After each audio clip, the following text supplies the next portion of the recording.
Hello Hunters, and welcome back to Super Fan Natural.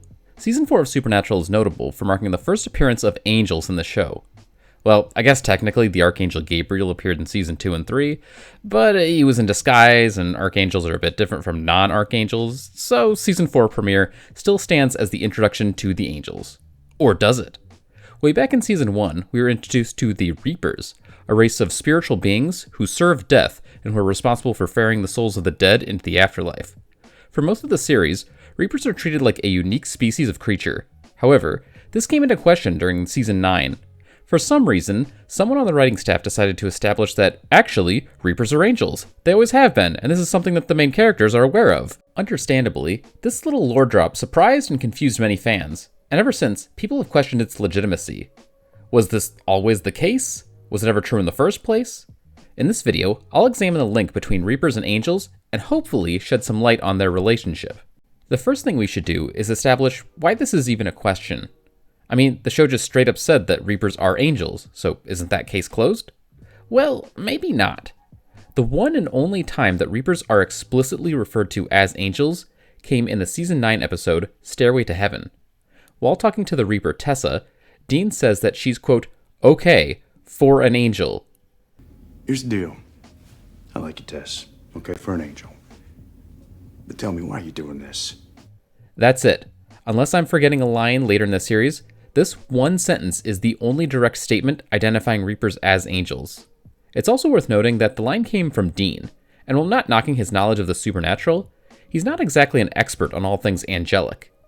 At the time of this conversation, he'd only known about angels in heaven for about 5 years, and even after this episode, he's shown to have plenty of gaps in his understanding of the God Squad. Now, it'd be one thing if the connection between these two spiritual species had been fairly clear early in the story, and this single line just confirmed their relationship, and certainly there are plenty of similarities between the pair. However, there's also a number of differences that, at least to me, make it pretty evident that Reapers were originally supposed to be something separate from the heavenly host. Now, Supernatural is no stranger to retcons. Stuff from early seasons gets changed all the time to fit with new lore.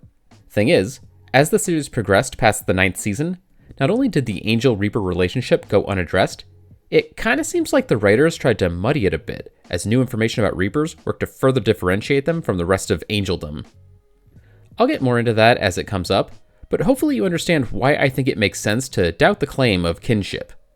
Now, let's actually explore the connections, or lack thereof, between these cosmic cousins. We should probably start by laying out all the ways in which these two nebulously connected creatures are similar. Well, firstly, they're both spiritual entities whose true visages are incorporeal on Earth. There is a wee bit of haziness regarding how much a Reaper in its natural state can influence the material world, but we know for a fact that at least some Reapers possess humans in order to walk amongst the physical plane. Reapers are also vulnerable to angel blades, and when one receives a fatal poke, they die in a manner almost identical to angels, with a radiant burst of bluish-white light exploding out of their orifices. Also, all of the Reapers that we see killed via Angel Blade left behind a physical corpse, again suggesting that they were all wearing some poor schlub, rather than using a tangible form that they were able to cook up themselves. In addition to possession, both Angels and Reapers can teleport around the world at will, as well as travel to and from other dimensions like Heaven and Hell. The ability for Reapers to enter Heaven is a big deal, since very few non-angelic creatures can pass through the pearly gates. Another common element between the two is an array of potent healing abilities. We've seen members of both races undo an incredible amount of mortal damage with but a touch of their hands, and they can even yoink someone back from the dead. Their healing hands can also work in reverse, as both Angels and Reapers can use their unearthly grips to kill humans, though it does seem to kind of work differently between the two. In addition to similar power sets, both races act as servants to higher cosmic beings. Angels are created to be the warriors, messengers, and stooges of God Almighty, and are sometimes referred to as agents of fate and guardians of creation, while Reapers serve the embodiment of death and are tasked with maintaining the natural order of life and not life. The minutiae of their jobs may vary, but the point is, both serve as celestial foot soldiers for much grander cosmic bosses. So clearly there's at least some connection between the two, and they're not completely unrelated creatures. However, despite all of their similarities, there's a few glaring differences that really stick out when comparing the pair, and make it hard for many fans to believe that they truly are the same class of being. Let's start with their appearance. No, not their human vessels, their true, naked selves unclothed by mortal meat. The true visages of the angels is one of the show's biggest secrets. On Earth, their vesselless essences appear as ribbons of bluish-white smoke or light, though it's made clear that that's not what they actually look like. It's just how they appear under the constraints of the material plane. We're told repeatedly that the true form of an angel, the way they appear in their home dimension of heaven, is too grand and overwhelming for weak human comprehension, hence why anyone who glimpses it gets their eyes melted. Now, there is a bit of confusion later in the show when we start seeing more of the angelic side of heaven, because in pretty much every scene upstairs, the angels look like they're human vessels. This doesn't get explained super well, but the best explanation I've got goes back to the first time we actually saw Paradise. When the boys encountered Zachariah in heaven, he too looked like his Kurt Fuller meat suit, and he explains this by saying that the boys' perception was, quote, limited. I like to think that this also extends to the audience, and what we see in Angel Land is just a representation cooked up by the human mind, rather than a 100% accurate representation of how things look and sound up there. Anyway, the point is, we never saw the full glory of an au naturel angel, but we hear about a few details, such as Cass being the size of the Chrysler Building, and Zach having 4 faces. So we don't actually know what true angels look like in their natural state, but we may have gotten to see the true form of a Reaper in their home turf. And, in fact, the one we glimpsed was the very Reaper that Dean would later refer to as an angel, Tessa. In the Season 2 premiere, Dean spends most of his time in a near-death state that causes his spirit to drift out of his body in order to wander the veil between life and death. While walking around the spirit world, he meets Tessa for the first time, and while most of her screen time takes the form of a pretty lady, that's not how she looked during their first meeting. When Dean first sees Tessa, she appears as a ghostly old woman with wispy hair and tattered clothes who flies through the air like a Hogwarts ghost. So yeah, if this is what Reapers really look like, it's a far cry from the description of the angels. Now, you could argue that this is just what angels look like in the Veil, similar to how they look like glowing smoke on Earth. That's possible, but we never see any non-Reaper angel look like this, in the Veil or otherwise, nor do we see a Reaper take a smoke form, ever. The next big discrepancy between the races has to do with teleportation. As I said earlier, both angels and Reapers are able to teleport at will. At least that was the case until the Season 8 finale. That episode ends with Metatron casting a spell which burns the wings of the entire heavenly host, leaving all but a handful of angels unable to warp for the rest of the series. The only exceptions were Metatron himself, the Archangels, and the rogue factions known as the Grigori. Well, those are the only exceptions, unless you count Reapers as angels.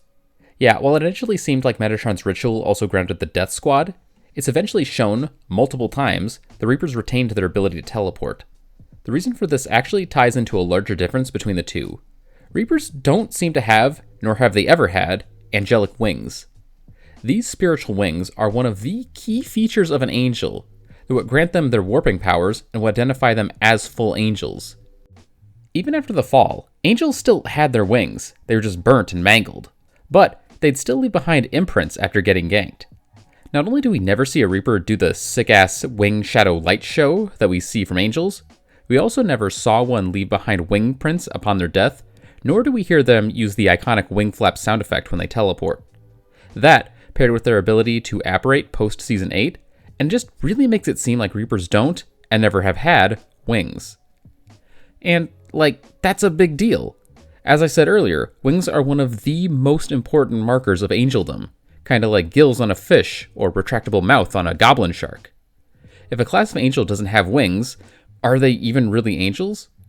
Well, in Supernatural, the answer would probably be yes, as long as they have grace, which is the energy that sustains their angelic essence. But it also doesn't seem like Reapers have that either. We never see or hear about them using, losing, or relying on grace. So, I'm really inclined to believe that they don't have it. And really, at that point, can you really argue that yes, these spooky folks are in fact angels despite lacking the two most important angelic ingredients? I mean, I guess you could, but again, the only in-universe evidence is a single throwaway line from Dean. In addition to the apparent lack of wings and grace, Reapers aren't shown facing off against some of the most common anti-angel measures, things like holy fire and banishing sigils. As such, we don't really know if these things would affect them. But I think it's kind of telling that no one ever even tried using them against a Reaper, almost as if the show was trying to differentiate them. Instead, Reapers are given their own host of binding, banishing, and ass-beating spells, none of which are ever used against angels. It's worth pointing out that while some subspecies of angel, like Cupid and Rita Zien, have unique abilities compared to regular angels, they don't really have their own set of unique weaknesses, at least not that we saw. Now, it is true that both species are susceptible to angel blades, but that's true of a bunch of creatures. Angel blades also work against demons, hellhounds, djinn, and werewolves. So it's not like they're super specific slaying tool that only works against the heavenly host. As for the angelic burst that happens when they die, well, we see similar reactions from other creatures that are definitely not angels. For example, God himself emits a huge burst of light after being fatally wounded by his sister, so it's not like a glowing explosive death is unique to angels. Also, as I mentioned earlier, we never saw a Reaper leave behind wing marks upon their demise, which is a pretty key feature of angelic death, even after the fall. To me, the biggest thing that distinguishes Reapers from angels is their relationship to death, both the process of life ending and the cosmic entity who embodies it. As I said earlier, Reapers report to capital G death rather than God, heaven, or the archangels. We never hear them refer to their boss as their father or creator, but it's made abundantly clear that they view, at least the original death, with the similar level of reverence that the heavenly hosts do for the Almighty. Now, you could argue that Reapers are just angels that God loaned out to death, but their relationship seems to be a bit closer than that. In some ways, Reapers almost seem like little mini versions of the Horsemen. Not only do they have the power to give and take life, if a Reaper is magically bound and prevented from doing their job, then it's possible for the people that they were supposed to reap to just not die, even if fatally wounded. It gets even deeper than that. If the current death ends up, well, dying, then the next Reaper to get killed will become the new death, complete with rings, scythe, and grand cosmic powers. And, well, we never saw anything like that from angels. While members of the God Squad do have incredible power that they can use to influence events on Earth, they aren't tied to any kind of fundamental force or process like Reapers are to death, nor are they up for a primordial promotion if their boss gets got.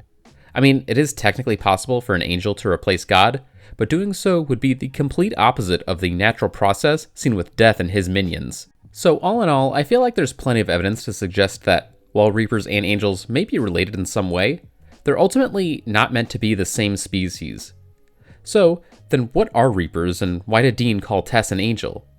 Well, personally, I believe that God is the one who created Reapers, but rather than whipping them up whole cloth, he instead crafted them from pieces of Death himself. Basically, Chuck took a bit of Death's essence or power or some part of him and used that as a base from which to create a species of angel-adjacent creatures to collect the souls of those that were reaped by Death and transport them to the afterlife.